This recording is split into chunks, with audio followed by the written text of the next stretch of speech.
commercial break. We'll come back and talk about the vision right after that. So the good, the badly, the good, the badly, the good, the bad, and the ugly of outsourcing. I said hiring, right? And we've got an opportunity to look at both of those. Entrepreneurs listening in, visionaries listening in, you're in for an absolute treat. We are going to crush this subject and pulverize it to get all of the ore and awful stuff off to create an absolute pile of gold for you. That's mine and Sean's goal today. Perfect. Why outsourcing and not hiring? Teach me, Sean.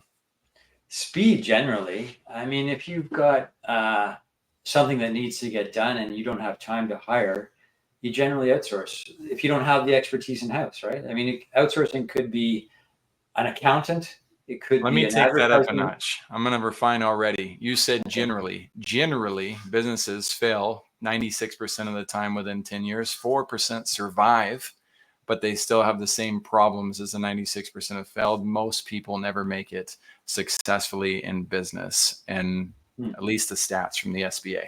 And on the other side says only 60% fail. Either way, I would never send my kids to a school where the failure rate is that high. So hiring, outsourcing, let's refine it further. Outside of general, why outsourcing?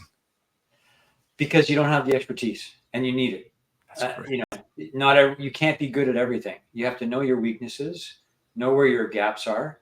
And sometimes you hire that in, but hiring is a slow process and you need to be sure about it because you're going to keep that person in the company for a long time. Sometimes you need a jolt of something.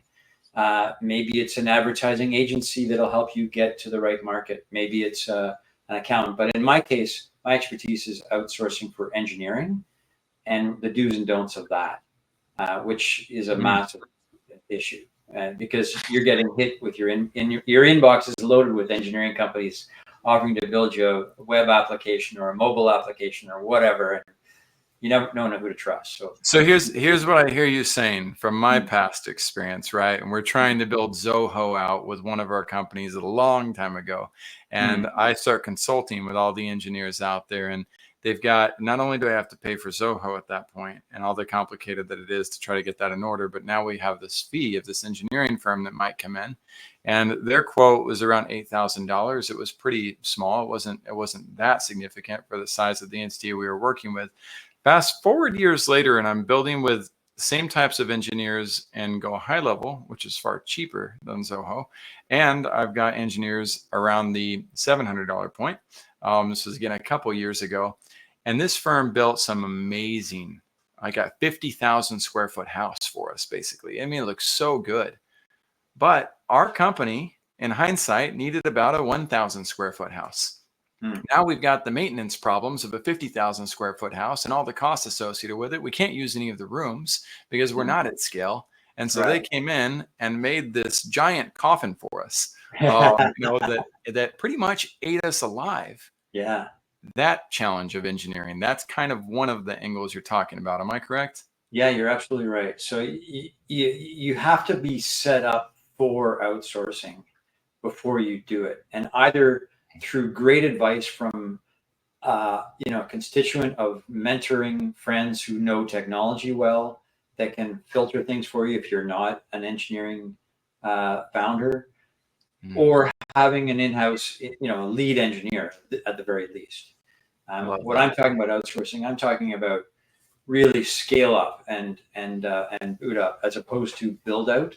If you're building a proof of concept, you've got an idea and you want to get a company started, the traditional way of doing it has been to go and get a co-founder engineering partner.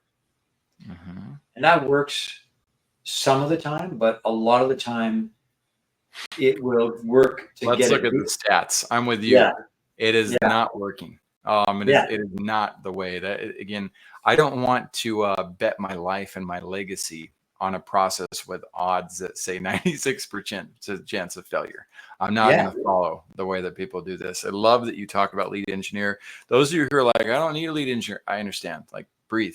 You may have a pool company, and we're talking about a right-hand man who who understands the areas of business that you don't. So this still is applicable, these principles. I'm going to pull the principles out, but we are going to dive deep on the engineering side. And whatever needs to happen on the back end, my friends, I'm going to pull other resources in to translate this into universal language, because Sean is right. And this is not an engineering problem. This is an entrepreneurial visionary problem. We are not experts when it comes to hiring, unless that happens to have been our core focus for the 10,000 hour rule. Then you should not be handling that yourself, or just trying to wing it and hope you win it. That is not a recipe for success. So thank you for being here today, Sean, and for being willing to share your expertise. I hear it in that you keep this conversation far simpler than most tech gurus do. I can hear the fact that you speak both languages. So you've done a lot to get to where you are. As a visionary leader, for all the visionary leaders out there, what are 3 resources that have helped you get to where you are today? Stupidity. Yeah, no, Yeah. No entrepreneur would do it if they knew what they were getting into. And I keep seeing business problems that I think I can solve. That I'm curious, and I like to solve problems. Yeah. The power of starting something stupid. And so you get into these things, and then you realize, well, it's not the problem you thought it was is not the same problem that the market really needs. So you gain intelligence through experience if you listen. So I would say the highest value you could get out of it is being a good listener, and not taking your ideas, having strong ideas loosely held is a really good expression. And so going in with open eyes as to what the market really wants versus what you think is the best idea is a way better approach than going in and building and trying to figure stuff out and then finding out that everything is not a nail because you got a hammer. Correct. 2 of my favorite realities. One, I love that expression, that it is so easy to fall victim of, once you're selling the hammer, seeing everything as a nail. And then you need people who can help you be more self-aware. 2, I hate the quote, strong opinions loosely held. But I love my rendition of it, which is strong opinions delicately held. Okay. I would never hand you my baby loosely, and I am strong, and I will always hold my child with great strength, but delicately, so that you do not squish it. And if I hand that child or opinion to you, I'm also going to make sure that you're not the type of person who's going to drop the child. And that is the strong opinions delicately held concept, that, again, I hope all of you out there listening, if you have opinions, don't give them to people who are going to tarnish them or throw them to the ground. Make sure that you are sharing those with people who are going to honor your opinions, and don't strangle your opinion to death, because that's also, it's just not good to be that arrogant in life. What's number 2? Well, actually, I'm going to challenge you a bit on that. Challenge me on it. Let's do it. Yeah. I like the expression. I like the language of it. I have to think more about it, but I'll tell you why one of that holds true for me, at least. Yeah. So my first company, I'd been in the sponsorship business. I raised the money for Vancouver's Olympic bid. So I knew a lot of people who were chief marketing officers of pretty big brands.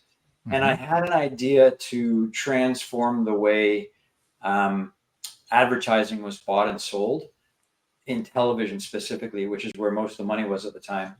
And the idea was pretty disruptive. It was really to become, the Expedia of that business, or to the E-Trade, right? Those 2 industries were disrupted because the travel agent was the only person back in the old days. No, probably a lot of your audience doesn't know what a travel agent is, but it was the person who you'd go to ask, where do I go? And can you book my flights? Because it wasn't available online. And all of a sudden it became available to the end user. Same thing with stock trading. You used to pay a broker 15% for every trade, because they were the only ones who knew the live trade data, and they could execute for you. So those 2 industries, big. Same thing with the advertising industry. And my idea was to give that data to the end user, the brands, so that they knew what to buy and when, instead of paying their agency 15% for all the media buys. And we're talking, $250 billion industry, so it's a lot of money.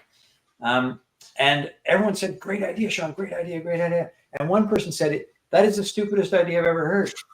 Like, what are you talking about? Because 9 out of 10 had said yes. I could have said this person's an idiot, but that person was telling me the real truth, which I really liked. And his response was, "Look, hey, I'm the chief marketing officer of a multi-billion-dollar brand. How do you think I got here?" So, "You're good at it." He says, "Yeah, I'm pretty good, but I don't make a lot of mistakes. I don't take a lot of risks." Okay. And so when I'm doing a campaign, I've got my creative agencies, and then all that creative content is sold through or bought through or distributed through one media buying agency, and they do the campaign. So what happens when the campaign fails? I guess, you tell them they failed. No, I fire the agency. In your scenario, where I have all the people buying the media for me, if the campaign fails, guess who gets fired? They do? No, I do. So I'm not going to do that. It's not going to work. Right. And it was true. And so really it's, great ideas, technology engineers, people in the tech sector tend to design and build stuff and hope that it sells.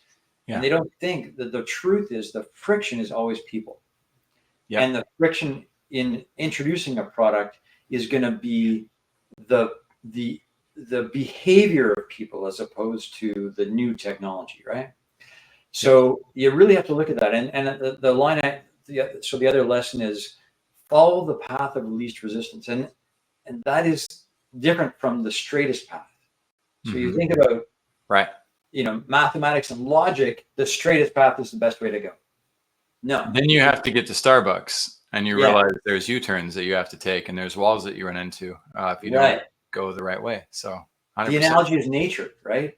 You look at a river. A river doesn't. Where was the juxtaposition though? Because I heard alignment, but where was the juxtaposition? Where was the conflict? The conflict of the strong opinions delicately held. Oh, because I had a strong opinion and it had been reinforced by all these people. And I had to loosen the hold on that because somebody had come up with a better idea. And it actually transformed the business I went into, which was... I still see that as delicately held. Okay. So I like it though. And I like the example and the reality. I'm hoping too that all you visionaries listening in, the idea behind this for both of us is make sure that you're not suffocating your opinions. That you are able to hear and receive the opinions of others. My other end of that was more of a Dan Martell or Gary Vaynerchuk inspired reality that if you're in an environment, and actually Taylor Welch, give him credit, if you're in an environment where it is a weak environment, people are going to tear you apart or they're going to hate your opinions and persecute you or kill you for it, then again, that's not necessarily the environment where you want to share your opinions. Right. You might want to find yourself surrounded by people who are going to support you, challenge you, to help you see things differently, but they're not out to get you or hurt or harm. And some of us are blessed to have more good people in our lives than or people with appreciation for us than others. What's the second resource you recommend? So it's really, if you're talking about, obviously these businesses run out of cash. I mean, you talk about that 96% and they run out of cash. Absolutely. So, and for a while you didn't need to worry about that. I mean, and there was so much cash floating around in the market that Who didn't need to worry about that? Help me understand that. Venture-backed companies. I mean, they would get overstocked with cash and get lazy about business fundamentals. And, really a good business should be profitable. There may be an investment period where you need to raise cash, but you should be targeting some activity, the activity that will actually deliver some profit that you can reinvest in the business and therefore not necessarily have to get it out. But eventually you'll get to a point of where you've got a fantastic formula that can scale. In other words, for every $1 you're going to get in, you get $10 out. So let's get $10 now. If you don't have $10, that's a good time to go. But if you don't have that formula and there's no path to profitability, maybe not such a good business to be in, especially now where money's a lot tighter. I got it. That makes sense. And there's let's look at the stats real quick. The Google stats, right? The real quick ones, not the end all stats. No stats are end all, by the way, my friends. Approximately 30% of startups with venture backing end up failing, right? Well, you got to think about timelines on that. Around 75% of all fintech startups crash within 2 decades. So they have a much stronger chance of survival than other companies that are not venture backed, right? There's important variables to look at that. And one of those big variables is exactly what Sean said, cash. I'm a huge believer in you've got to have a treasury in order to win the battle and in order to witness the effect of like the benefits of the compound effect. If you have $100 in a savings account and you're in 3% in a year, you made $3 and it doesn't feel like a victory. You have $100 million in a savings account, you make $3 million in that savings account. And if your expenses are lower than that, then you'll never run out of capital. So cash is a very, very important aspect of growth. And I'm grateful that you brought it up. Any other thoughts on cash before we move to resource 3? Even though you can get lots, windfall from you'll get money from venture if you've got a good idea and you've got a good market to get into, and you've got the right team to execute on it. Just be careful about overburn. Like, still think like a bootstrapper. If you're experimenting beyond what you've experimented to get to the cash, if you're executing on a scale up on what you've got to get to the cash, then do that. Right? Mm-hmm. $1 in, $10 out. That's awesome. But if it's to go and get distracted and other new initiatives and shiny objects, that's where cash starts to burn up. But it's still important to be curious about other adjacencies. But it's a vehicle, and the vehicles, just like if I get in the Lamborghini drunk, and also put beer goggles on or something too, it's like I'm going to crash into a wall and probably die. Right. You can use your vehicle for a lot of different realities. We teach our entrepreneurs that they should forecast too where they're going. So if you're playing Monopoly before you actually spend the money and you're actually like looking at where you might be going, you can put yourself in a great position to use it. And yes, make sure you get the cash. Also, entrepreneurs, I wish more of you would set aside a cash reserve and understand the value of having that cash reserve responsibly. If you were going to take that and put it into a casino, then don't keep a cash reserve. Have a business partner. Keep the cash reserve who's responsible. And you might not want to let your spouse know that you have a cash reserve. But when spouse is pissed off at you for never being there and she's tired of making dinner or he's tired of doing that, do a staycation.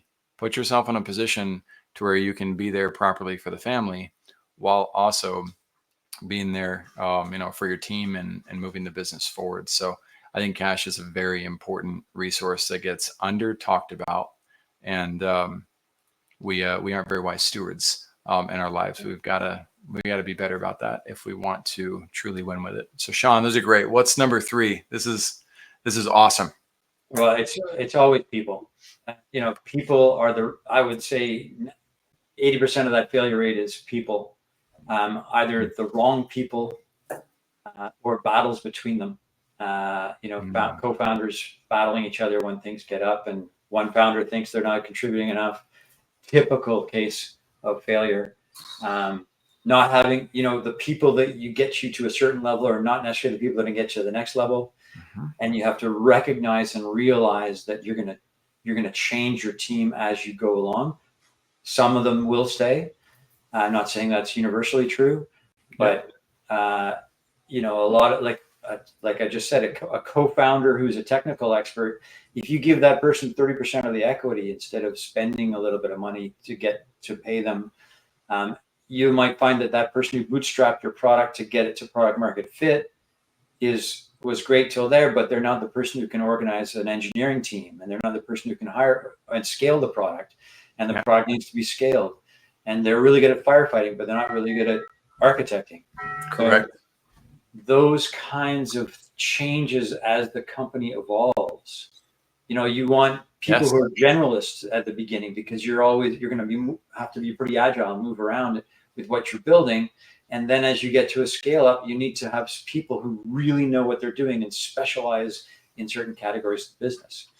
I do love how softly you talk about the dog eat dog world, of business, and it is not personal. It is business, and I think it's shit for leadership if we don't understand that it's one thing to point our fingers at one person in an equation that might not be a fit long term.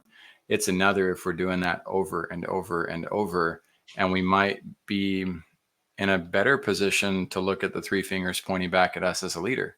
And I see, Sean, how you got the emotional intelligence to care about people, and the demeanor to say that you really do appreciate and respect people. I speak more concerned for the bro marketers and the people out there, the boss babes that love to kind of like control environments and lead with this top down mentality of, well, they're just not a great fit. Let's cut it and go.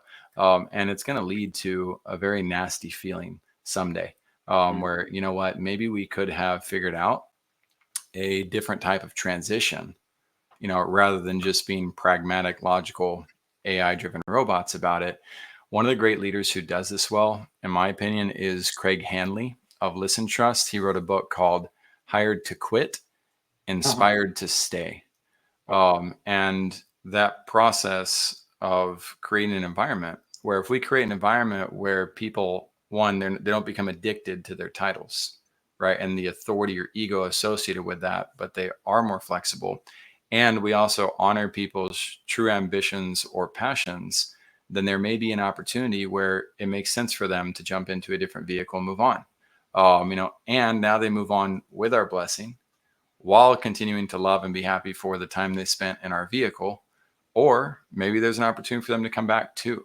So I think a lot of the challenges that exist in the business world is we're so fast to stick to the vice of expectations and set, do things harsh and quick, versus realize that, maybe we can be a little bit more like Greg Popovich, a true champion, right? Multiple time champion who, Jay Crowder didn't fit. Three months in, gone. I think 3 weeks in and gone. I can't remember, but there's other circumstances, like when he traded George Hill, who was one of his best friends, even though he's much younger, on the team, got Kawhi Leonard. Kawhi Leonard was the key to San Antonio's next championship. That probably hurt the relationship a little bit of George Hill and Greg Popovich, but from what I know about their relationship, he didn't sacrifice the relationship in the process of making those moves. We as leaders, if we dedicate ourselves to doing more to honor our relationships and those people, we stand a much greater chance to win much more abundantly. Sean, feel free to challenge that, or feel free to double down. You've got a lot of experience in this space. Yeah, I think I'll double down on it. It's really important to acknowledge communication skills. Is really important to be trained on. If you're not, nonviolent communications, getting ego out of ideas, and letting best ideas win. But you're also right about expectations. We have, when we build a company, we put a lot of pressure on ourselves to execute on that, and investors expect us to execute on it as well. And that can be scary. And so that fear of failure is augmented, which can create a violent environment where, if people don't reach your expectations, you just get angry at them. Guilty. Yeah. Everybody's guilty of that. Sure. Yeah. I was really, really guilty though for a long time. I led that way for years, and it cost me some seriously great relationships. So I get it. Like, nobody's perfect in this process, right? But I love what keep going, man. I mean, so when you're like, and people see me when I'm on my team, they can tell when I'm frustrated. But what I'm careful to do is not get mad at them. I say, look, I'm angry right now. I'm mad at the situation. I'm not mad at you. Right. And there's a big difference in that, because it relieves that emotional failure feeling of personal failure. And the key there is to learn what did I miss about the explanation of what needed to be said? Because as an entrepreneur and visionary, I'm terrible at the details. I'm my head's over here, Right. and the rest of the team's trying to figure out what's in my head, and I just assume they can fill all the dots to get to there. That's a terrible assumption. I make it all the time. That's why I always hire somebody who's totally detailed, maniacally detailed oriented, who's an explainer and breaks it down into chunks and lets people build what needs to be built.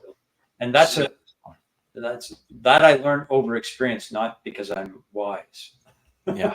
Well, wisdom comes from, right, everything. All of our experiences are goods or bads or uglies or failures or successes. There's a lot to that. And you have that experience that goes along with the expertise. Visionaries, this episode is not about giving you the miracle cure or the magic bullet. It's about telling you, throw the magic bullet away, throw the miracle elixir out of your mind, because this is going to take working with an expert. Sean represents that type of expertise to me. You guys know I don't say that as boldly very often about the experts that we do have on this program. But if you're not going to work with us, then I hope you're working with Sean or somebody very similar to that, vibes with your values and your core, that understands the value of your culture, that understands the dynamics of leadership that you want to have. Don't approach this path alone. I see too many solopreneurs and entrepreneurs and people who think they're going to move a vision forward that are scared to talk to amazing leaders out there and include them in the process of creating a win-win. So we'll come back. We're going to dive in and talk more, not just about the good, the bad, and the ugly of outsourcing, but hopefully we'll dive into enough tips of how to do this right to where, once again, consider this a fast forward interview of both of our entities on this and saying, you know what, maybe these are people we should reach out to, or maybe you can use this checklist as you evaluate whoever else is coming across your path and learn some secrets about how to recognize who is going to help you win and who is going to be dead weight on your ship. We'll see you on the other side. All right, welcome in to Vision Pros Live with Jackson Callum. I'm your show host. We will be doing interviews for visionary entrepreneurs and guest leaders who are building fantastic visions out there.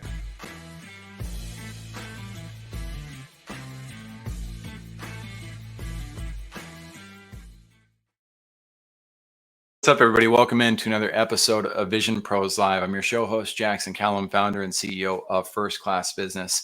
And I'm like passionately on fire right now about the guest that we have on the show. His name is Sean Languedoc. That is a hard name for me to say, just as my last name is. But Sean brings an expertise, a tenure, and energy related to outsourcing and hiring. And what we're talking about is expansion. Those of you who've listened for a long time know that vision is where I start my focus point with the companies who work with culture. We have to create a culture where people want to belong. And then that attracts leaders to come look and see what we're doing. Well, we all need leaders by our side if we're going to scale what it is we are up to. And so part of that process of vision and culture is figuring out the job descriptions, figuring out the types of roles that you need, reading books like Rocket Fuel or The E-Myth. All of those help you and put you in a position to not accidentally delegate this stuff by what they call abdication. I had to look that word up the first time I read that book. It was just 3 years ago, I believe, when I read The E-Myth. And it means to basically let somebody do something without knowing anything about that process. It puts your business or your vision in extreme danger. I don't want to see that happen to you. So pay very close attention to what we go through with Sean. And more importantly, be ready to reach out to somebody after this, because you did not hear this episode on accident. There's a reason why you're here. We're going to go into some other opportunities real quick too. These reasons are also important. One is our sponsor, hardtokill.org, with Dave Morrow. We do work with Dave on this. It inspired me when I saw he's helping 100,000 veterans lose 2 million pounds collectively. And he's created a community called Hard to Kill to match his podcast, his award-winning podcast. He's been at that podcast for 5 years. Today, I would like to say, look up Dave Morrow, Afghanistan. Take a look and see what he was doing in the New York Times to help people that were in desperate need. I'm not going to ruin the story. I'm going to let you go and check that out yourself. But definitely come and join us, because he's expanded the program to civilians like myself and like some of you out there. And if we've got military friends that are feeling a little bit lost, or haven't really been able to integrate back into society as well, I highly recommend getting them connected to somebody like Dave, so they can get the community and support that they need in order to thrive. Then there's Oportunidades de Trabajo para Latinos, opportunities for work for Latinos. This is our own homegrown program. We help Latinos learn about LinkedIn, Canva, Upwork. Most of them have never heard of those terms before. And we help them learn how to become digital ambassadors, or as a lot of you call them, VAs. I don't like the VA process. I call it virtual abuse. I see far too many entrepreneurs out there not taking any concern for who they're working with and treating them like a pair of shoes from Payless. Guess what? I was guilty as charged as well when I first started hiring and trying to move into entrepreneurship. My hope is that I can save some of you from that reality and build amazing relationships. They have their own podcast associated with this. If you know a Latino leader, please definitely send them our way so we can get them interviewed and inspire the world of people out there who, we'd love to see them change their lives. And we're striving to bridge the economic gap between North America, South America, and the rest of the world. Opportunities for Filipinos just launched, and opportunities for Indians just launched as well, with respectively Ange Castro from the Philippines and Harry Vashist from India. We're super happy to see that happen. So let's change the world. Then there's the Water Project. We have no affiliation with it. I just know that I just, for whatever reason, I couldn't let it go when I found out about this project. I've never been thirsty in my life. And so when I saw it, I had to really focus in on what are they doing and how are they doing this and why. And I loved that they set this program up to where you can actually contribute to a specific project, and you can see they send you the social media updates. They send you pictures and photos of evidence that they actually brought this project to fruition, whether it's a borehole well or a sand dam. And I just love everything that the Water Project stands for. And when I see these kids celebrating water the way that my kids celebrate Christmas Day, it reminds me that I cannot forget about the reality that we have this opportunity to help. So if you're not in a financial position to give back to the project right now, my hope is that you talk about this over dinner with somebody, or my hope is that you tag somebody that you feel inspired to tag, because you never know if the person you tagged is going to be the person who ends up donating $50,000 to this and funding thousands of people's livelihoods with water. This is a generational impact that will allow these nations to move forward in ways that perhaps some of us take for granted. I know with the microphone opportunity that I have, I get to do that, so I try not to. Without further ado, Sean, thank you for joining me on Vision Pros Live. It is absolutely an honor to have you here. Those are great sponsors, by the way. I'm also a contributor to a water project called One Drop, and what's amazing is not just the access to the water, but the distance and time it takes to go get water when it's not localized, and the risks to life, to rape, to all those things that happen. Because in one country, it's mostly the woman who would go to the water, and they would get raped on their way to these wells. I mean, it's just what we take for granted is so. Thank you for mentioning the One Drop too. It's one of the shout outs I usually do on the show. If you guys are thinking, man, that reminds me of this or that, share it in the comments. Let us know what projects you want to see supported and the causes, because we're happy to talk about those causes on the show. We got 8 billion people out there to help. And so how do we do that? By joining forces. A bundle of sticks is stronger than one. So One Drop, I'm gonna take a look at that afterwards as well. Sean, will you do me a favor and send me a link of a link from their site that inspires you? That would be absolutely. Okay. So, well, awesome. Go ahead, Jackson. Sorry. What is your vision for those that you serve, Sean? Well, in the case of the business, it is to make sure that nobody wastes time talking to an agency that is a waste of time. And that is easy to do. For my employees, this is my give background. I've built 5 companies. So this one is really about teaching everyone who works for me how to be an entrepreneur and the trials and tribulations you go through, and how to get on the right path when you're off the right path, and get back on track when you're off track, and how to stay on track and focused, all those things. And theoretically, in this case, they'll come out very well off as a result of this company being successful. So that's part 2. Yeah. Back to part 1. I mean, there are so many ways you can go wrong in outsourcing, and everyone's heard a bad story. So there's 2 things I'm doing. One is, whether or not you use our service or not, I'm writing the definitive guide for how to outsource. Woo! So all the key questions you need to ask an agency, who to talk to at the agency, as first as opposed to second, because most people talk to the leadership of an agency, and guess what? Those people take your calls all day long, and they will sound like they're the perfect agency. Yep. But it's really the people who they're going to assign to the project that are the most important to talk to. And very few people have the time to collect that data and get there. So we do help in that. But I'll give you all the key questions and answers. I love that. That was a huge goal. If you didn't hear that, if you weren't listening, rewind 20 seconds and listen to what Sean just said. Go ahead, continue. Yeah. So, I mean, just as an example, you know, when you go to an agency and you say, hey, we're a fintech company and we need a payment rails and we're in, whatever tech stack you're in. Did you do that? Of course we do that. Oh yeah. They all say the same thing. Yes, man. Language all the way. Yeah. So why? Because you ask them a leading question, right? Yeah, exactly. And they want the business, and they'll scramble and try and find somebody. And if you go to your friends, so most people go to their friends for an agency. Yep. Because they're looking for trust. There's no trust in the environment, right? It's water everywhere, but not a drop to drink. So you need a filter, and the filter is your friend who's had a good experience with an agency. Sure. But that friend might be in a totally different business, and that agency might know nothing about your business. So you're going to spend all this time teaching about the business. Yeah.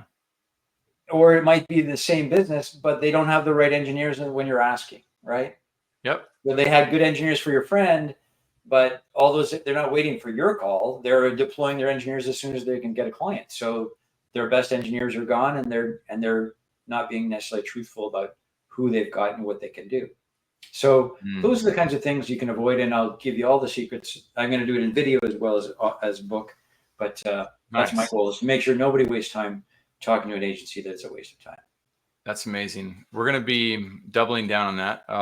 I've got a guide that is in rough draft form. I'll put it out there. It's called the 8-step checklist for identifying pretenders and contenders in the market. Great. When it comes to looking at clients you might work with. And 2, the hiring marketing agencies for success 301, 10 considerations for the right growth team. And so I'm excited to put that in your hands as well, Sean. You're welcome to R&D, rip off and duplicate anything you want from those materials, and provide your scrutiny and feedback, right? It's iron sharpens iron. There's an opportunity to refine, and everybody who's listening right now, again, I can't stress enough how important this is for the visions that we're striving to build. My mom, I trust her when it comes to recipes, 100%. When it comes to legal advice, why would I? That doesn't make sense. So our friends are not usually our best source when it comes to understanding how to win in the business world. We are running low on time today. We've had such a great banter, and we had a little bit of a late start. That was my fault. And I'm going to skip a couple of questions that I'd love to potentially bring you back for, Sean, if you do want to come back in the future. I'd love to come back, Jackson. There's so much to explore. And then we can look at the guide, as well. Once that comes out, that'll be a lot of fun. I'm going to skip to our most powerful question. If this was your last chance to speak today for the rest of your life, what powerful lesson can other visionaries learn from your experience? Be vulnerable. Because when you're vulnerable, you're authentic. And it creates disconnection. Whereas as a leader, you think you need to be the leader and be the strong person all the time. And if that is not authentic strength, it comes off. It's the barrier. It's the barrier that goes through you that creates a disconnection to anyone else you're dealing with. So vulnerability is actually much more of an attractant and much more of a connection to a device than false pretense. My hope is that all of us, myself included, take the opportunity to just meditate on that simple truth of what does it mean to be vulnerable and what does it mean to be authentic? Because we could use elegance and words and try to pull it together, but at the end of the day, you finding out what that means for you is going to be very different than what that means for me. And I do think that's one of the greatest strengths that we can rely on. Is how do we do that in a way that's safe with the relationships that we have in life, and into that strength of power. So that was awesome. Thanks. We got a little bit of time left. I mean, we got to make the time, but I do want to be respectful of the hour that we have booked. Outsourcing. What do you want to talk about, Sean? What are the questions that I haven't asked, or the things that you don't get asked in these interviews that people ideally would be considering that you're often not prompted to dive into? Let's hit that. Yeah. So where things go wrong tends to be similar to what we talked about earlier, is communications of people. And some people, when they think of outsourcing, they think India, right? Outsourcing could be an agency next door. It doesn't matter where it is. And so when you're investigating these things, a lot of people look for technology and price, right? Do they have the technical skills, and are they priced right? And we say there's a trilemma. There's price, speed, and quality. You can only pick two. And we solve for quality and speed, because when you get quality, you're going to get speed, and that will actually lower your total cost of development. And we try and match with quality. And some people think you can match on country. Like, I hear Ukraine is a great place to do engineering work. So is Brazil, and so is Argentina, and so are, LATAM and South America is very, very popular, especially with because of time zone.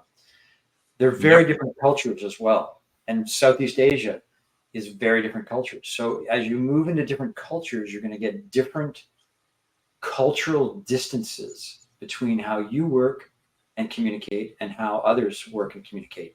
There's nothing wrong with the differences, but you have to be aware of them. So Southeast Asians' cultures tend to be hierarchical. So they will be less inclined, unless they worked in North American environments, to challenge what you're saying and be a sounding board. They're more doers and listeners, and they tend to work in a waterfall kind of sequence, as opposed to agile. That's a sweeping generalization, by the way. It is, but it's okay. I get what you're talking about, building at scale too. And at scale, it's hard to influence, core root training, and like really, you can't force culture. Culture is something that takes a little bit of time, finesse, understanding to develop. Right. So I think it's very respectful and fair the way that you're mentioning it. Yeah. And different cultures will bring different vibe to your environment as well, which is phenomenal, because it's diversity that brings in the best ideas, right? So there's disadvantage and advantage, but just be aware of cultural distance as much as the communication style. And if you can become aware of it, your communications can be better and you're going to connect better.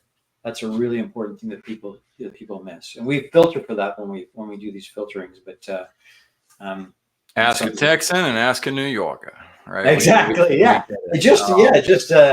Within your own organization, there's going to be distances in how you communicate. Imagine across different cultures, right? All of you New Yorkers offended by my New York accent, you're welcome. I know I don't have it. So those, even within our own cultures, our own languages, it all exists, and that's why it's so important to understand and develop the leadership skills, and to have leaders around you that are helping you navigate these types of territories, so that you can focus on the fulfillment of the vision.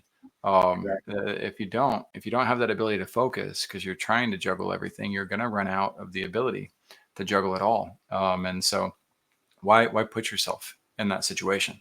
That's like, what is the benefit of trying to do it all and then becoming the person who's like, look, I can do it all? It's like, I've never understood that mindset. You said that we only get two. I'll challenge that. But you talked about price, speed, or quality. Is that a generalization, or do you believe that that's it's an impossibility to, I guess, have your cake and eat it too? It's rarely not true, actually. So if you're focused on price, you're going to get subpar engineering generally. I mean, our strategy is find the best engineering team, and then let geography sometimes determine, because of foreign exchange, a better, or cost of living in certain countries, a better value. But don't start with the price. Start with the engineering team with the best quality, and figure out. And then we'll present like 20 options, so you can decide which price and quality match. Yep. But if you're going for price only, you're like, you wouldn't want. And you talked about your baby and holding things delicately. This is your baby. You don't want to just give this to any old daycare, right? You want to know if you're having brain surgery, you don't want to go for price, right? No. So it's the same sort of thing. You want to make sure you're getting quality, because you'll end up rewriting the code if you're not. What I'm testing for and looking for this, by the way, all you visionaries out there, is one of the things that I check and look for checks and balances in leaders that we're talking to, like Sean, is flexibility.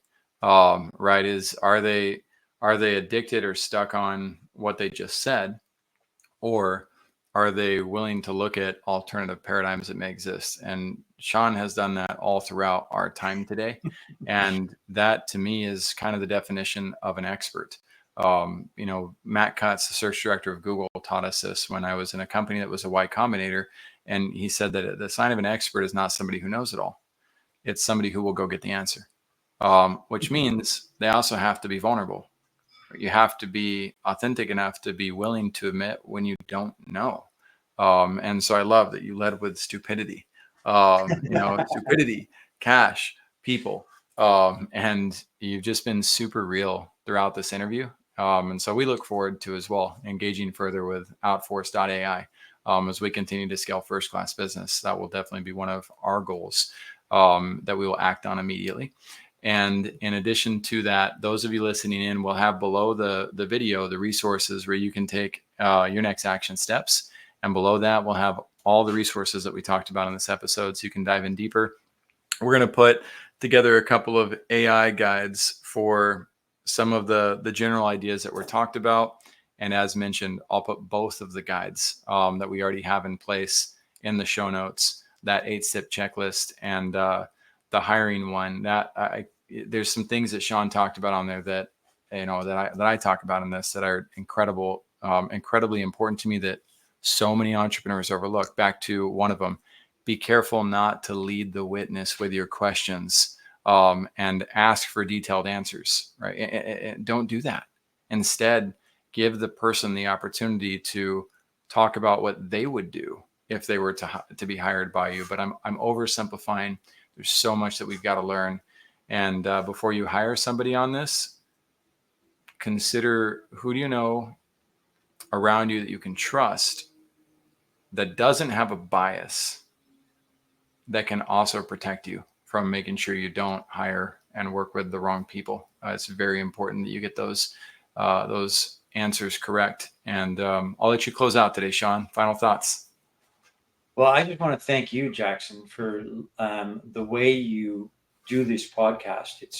You leave a lot of space for vulnerability, and it's a safe place, and it's an exploratory place, and I like where you go with it. So I want to thank you. That's what I want to do with my last moment.